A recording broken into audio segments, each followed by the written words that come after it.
Hola, ¿qué tal, hermanitos? ¿Cómo están? Mi nombre es Gaby Liaud y bueno, hoy les voy a seguir platicando un poquito acerca del espacio universal. Eh, ¿Este es infinito o es limitado? El espacio universal es infinito. Nosotros podemos ponerle límites, pero no lo podemos concebir. Por muy distante que sea nuestra mente, no se puede. Entonces, la razón dice que allende esa forma habrá algo más, o sea, tiene que haber algo más, ¿no? Y así hasta el infinito. ¿Por qué? Porque ese algo, aunque fuera el vacío absoluto, pues seguiría siendo espacio, ¿no? Entonces, lo que normalmente nosotros vemos y nos parece que está vacío, en realidad está ocupado por una materia. Pero como está sustraída a nuestros sentidos, nosotros creemos que no hay nada y en realidad sí hay algo ahí. Ya que estemos un poco más desmaterializados, vamos a poder ver muchas cosas que hasta ahorita no hemos podido ver. Ahora, el universo pues no se creó solo, ¿no? El universo tuvo que haberlo creado Dios y pues obviamente fue su obra. La razón nos dice que el universo no se pudo crear solo, tuvo que haber habido alguien que lo creara. ¿Por qué? Porque no puede ser algo al azar, o sea, debe de prevenir de él, decir, ¿sabes qué? Voy a crear esto y lo hizo. Ahora, ¿cómo es que Dios creó al universo? Para valerme de una expresión corriente por su voluntad. Él dijo, se crea y se crea. Nada expresa mejor esa todopoderosa voluntad como las bellas palabras que están en el Génesis, que dice, Dios dijo, sea la luz, y fue la luz. ¿Podemos conocer cómo se realizó la formación de los mundos? Es lo que el hermanito le pregunta a este hermanito desencarnado, porque bueno, tenemos curiosidad, uno como ser humano quiere saber muchas cosas, queremos aprender. Entonces, todo lo que es posible decir y que podáis vosotros comprender es que los mundos se forman por la condensación de la materia diseminada en el espacio. Un mundo completamente formado puede desaparecer y la materia que lo integra se dispersa en todo el espacio. Y entonces Dios, ¿qué es lo que pasa? Que está renovando los mundos, así como también renueva a los seres vivientes. Pero podemos saber, por ejemplo, cuánto dura la formación de los mundos. El de la Tierra, por ejemplo. Entonces eso el hermanito dice que él no lo puede decir porque solo el Creador lo sabe, y que sería un demente quien pretendiera saberlo o conocer el número de siglos que esa formación demandó.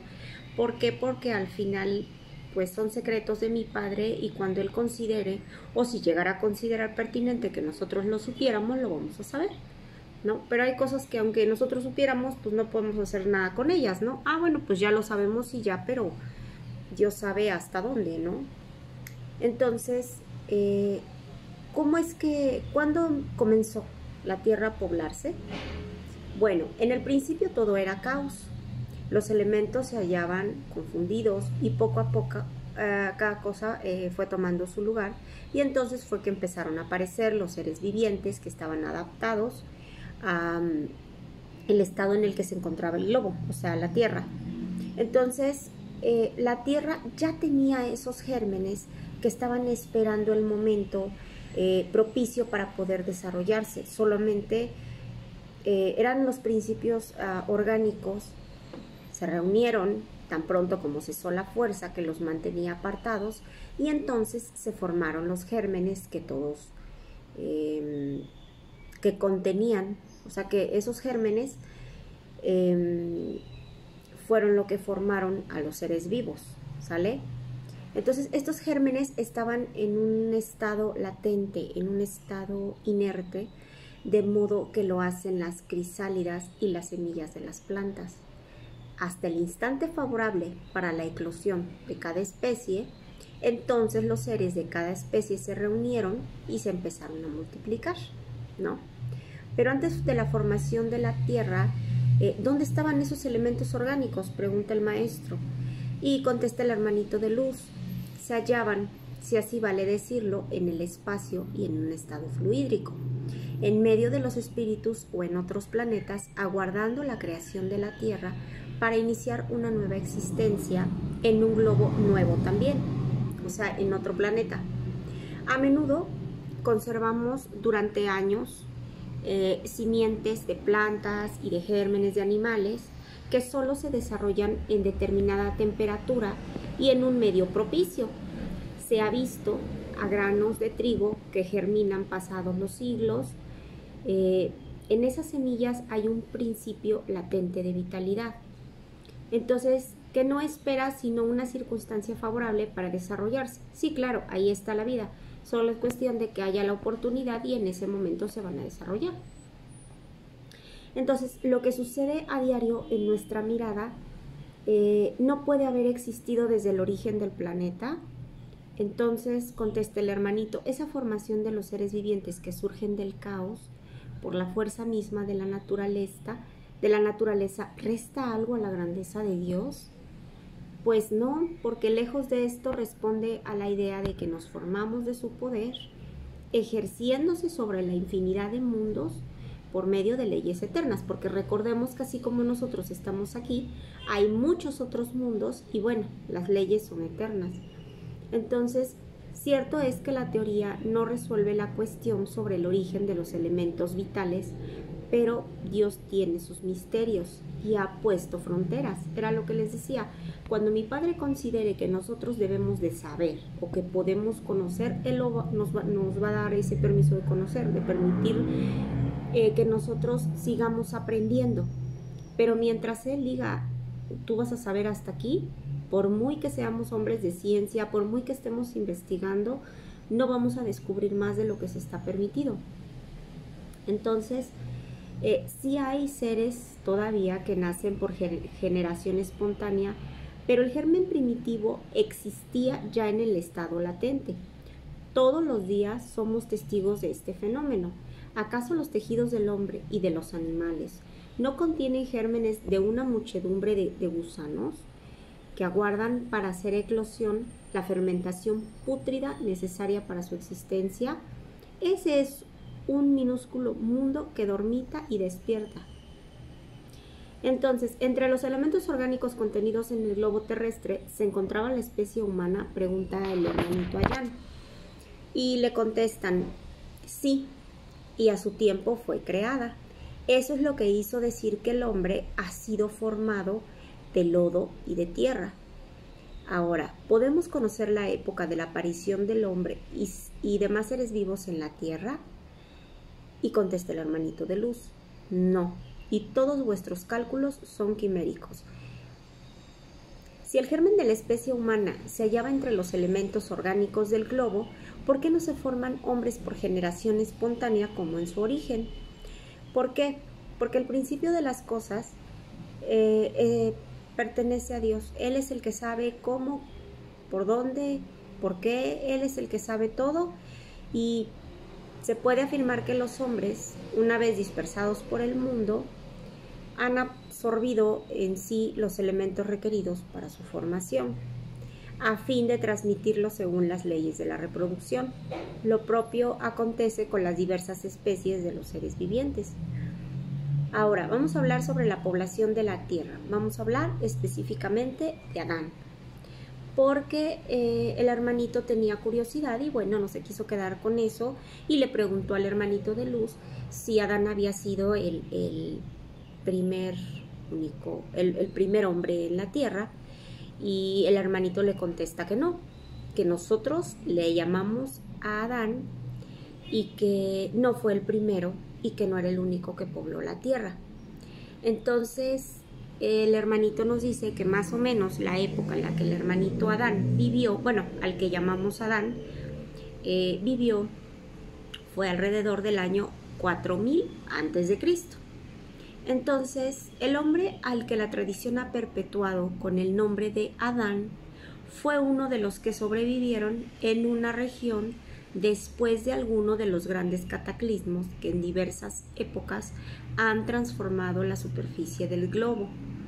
y pasó a ser la cepa de una de las razas que en la hora actual lo están poblando. Las leyes de la naturaleza contradicen la creencia de que los progresos de la humanidad comprobados mucho tiempo antes de Cristo hayan podido realizarse en unos pocos.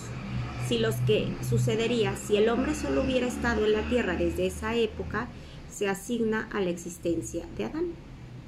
Entonces, hay quienes consideran, y con mayor razón, que Adán ha sido un mito o una alegoría que personifica las primeras edades del mundo, pero ya nos aclararon los hermanitos que simplemente fue alguien que sobrevivió a un cataclismo y que bueno, nosotros así le llamamos Adán, pero ya nos están explicando que no fue el único y que simplemente fue un sobreviviente, ¿no? Que es lo que nos interesa saber.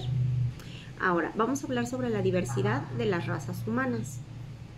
¿De qué provienen las diferencias físicas y morales que distinguen a las distintas razas humanas? Bueno,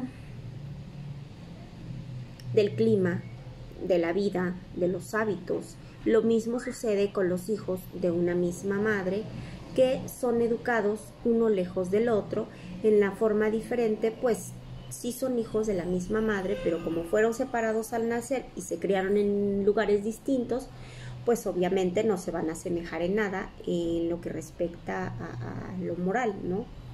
Entonces, el hombre apareció en diferentes puntos del globo y apareció en diversas épocas. Esta es una de las causas de la variedad de las razas, porque después los hombres, al dispersarse, se establecieron en diferentes climas y se mezclaron con otras razas, y entonces es como se han ido formando otras razas de hombres, ¿no? Ahora, esas diferencias constituyen especies distintas. Por cierto que no, todos los hombres somos de una misma familia. ¿Las diversas variedades de un mismo fruto le impiden acaso pertenecer a una misma especie? Si la especie humana no procede de un solo individuo, ¿deben los hombres dejar de considerarse hermanos? Todos los hombres son hermanos de Dios. Eso es lo que nos contesta el hermanito de la luz. Y por cuanto se hayan animados por el Espíritu y todos marchan hacia un mismo objetivo, porque vosotros queréis siempre interpretar las palabras literalmente. Sí, el ser humano por lo general a nosotros lo que nos dicen, así tiene que ser. ¿Por qué? Porque es la interpretación que normalmente se le da a las cosas y a veces pues no debe de ser así. Ahora vamos a hablar sobre la pluralidad de los mundos. ¿Todos los globos que giran en el espacio están habitados? O sea, se refiere a todos los planetas. Entonces el hermanito de luz nos contesta que sí. Y el hombre de la Tierra se halla lejos de ser, como cree, el primero en inteligencia, bondad, perfección. Sin embargo, hay seres humanos que se consideran muy grandes y pues imaginan que este pequeño globo es el único que posee el privilegio de tener seres racionales, como si todos los demás planetas pudieran tener vida, pero que nosotros fuéramos lo más inteligente que hay en todo el universo. Y bueno, pues estamos viendo que no es así, que nosotros lo que tenemos es orgullo y vanidad. Piensan que Dios creó el universo solo para ellos, y sí, hay hermanitos aquí encarnados que tienen pues que tienen muy arraigado eso de que no, pues si hay seres inteligentes en esta tierra, tenemos que ser solamente, en este universo, tenemos que ser solamente nosotros, no puede haber nadie más, y ya nos están haciendo ver que eso es un gran error. Porque Dios ha poblado todos los mundos con seres vivientes, todos los cuales concurren al objetivo final de la providencia, y creer que los seres vivimos confinados al único punto que habitamos nosotros en el universo equivale a poner en duda la sabiduría de Dios. Él no hizo nada inútil, todo tiene una razón de ser. Él debió asignar a esos mundos una finalidad más importante que la de recrear nuestra vista. ¿Por qué? Porque todos venimos aquí a crecer y a evolucionar, y eso mismo es lo que están haciendo otros hermanitos en otros mundos. Pero pues como ellos están más elevados, por eso no los podemos percibir, por eso nuestros sentidos no los alcanzan a ver. Por otra parte, nada puede llevar a suponer que solo la Tierra posee el privilegio de estar habitada. Eso sí es cierto, nosotros cometemos ese error de decir, no, pues es que nada más la Tierra, pero no hay nada, no hay algo que diga que solamente la Tierra puede estar habitada. Hay millares de mundos similares a nosotros. Los diversos cuerpos celestes poseen una misma constitución física. No se asemejan en modo alguno, nos contesta el hermanito de luz. Entonces, visto que la constitución física de estos mundos no es igual en todos, se deduce de ello que los seres que los habitan tengan una organización diferente, y contesta el hermanito, sin lugar a dudas, así como entre vosotros los peces se hayan constituidos para vivir en el agua, así los pájaros en el aire.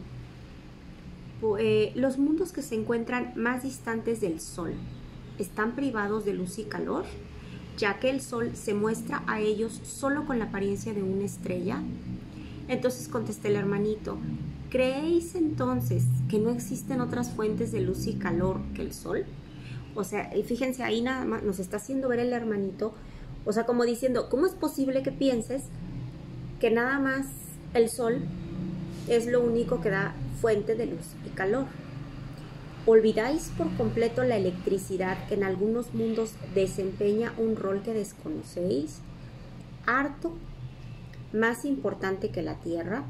Por demás, no se ha dicho que todos los seres sean iguales a vosotros y con órganos conformados similarmente a los nuestros. Exactamente. Hay otros mundos que son de tercera dimensión, igual de nosotros, que son de expiación, que son de tercera dimensión, que son mundos donde vienen a expiar, vienen a purgar sus condenas, pero eso no quiere decir que ellos sean igual que nosotros, ¿no? Bueno, hermanitos, hasta aquí lo vamos a dejar. Espero que la hayan entendido, espero que le hayan gustado. Y bueno, quien se interese por el libro me pueden mandar un correo y con todo gusto yo les hago llegar Libro de los Espíritus del maestro Allan Kardec.